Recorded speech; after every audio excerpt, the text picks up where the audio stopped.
Hi, it's Patrick Hutzel from intensivecarehotline.com with another quick tip for families in intensive care. So yesterday I was talking to a client who has their 61-year-old mother in intensive care with COVID, and their mother has been on the breathing tube for 2 weeks, and she's also in regular prone position. Now, when patients have COVID, they go into lung failure, also known as ARDS, and one of the therapy options for COVID-19 and lung failure is prone position. Basically what happens is a patient gets turned on their tummy and head down to drain some of the fluids on the lungs just through gravity.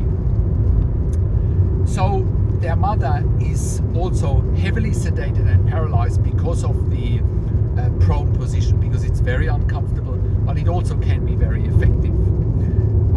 Their mother is on a high PEEP, she's on 85% of oxygen, and the intensive care team is basically telling the family that the best option for their mother would be to stop treatment and let nature take its course. They're saying they can't do a tracheostomy simply because PEEP requirements are too high and oxygen requirements are too. And whilst I agree with that, because PEEP is 15 and oxygen requirements is 80% at this particular point in time, whilst I agree with all of that, giving up is not really an option. You know, hospitals are under high pressure during COVID. ICUs are under enormous pressure, and of course, one way for the intensive care units to manage their beds is by simply letting patients die to make room for other critically ill patients that need an ICU bed, especially now during the peak of the COVID pandemic situation.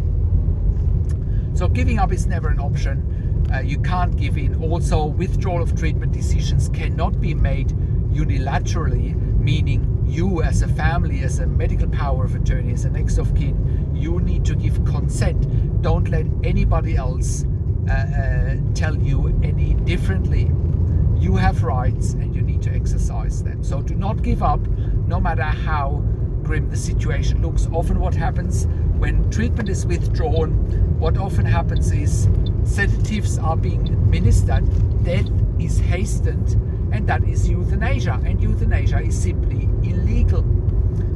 Now, ICUs are not going to tell you that euthanasia is illegal, but unfortunately it's common practice in ICU, and the bottom line is that you'd be potentially signing up for euthanasia and euthanizing your loved one rather than sit and wait and see whether they can turn around from the treatment they're getting. So that is my tip for today.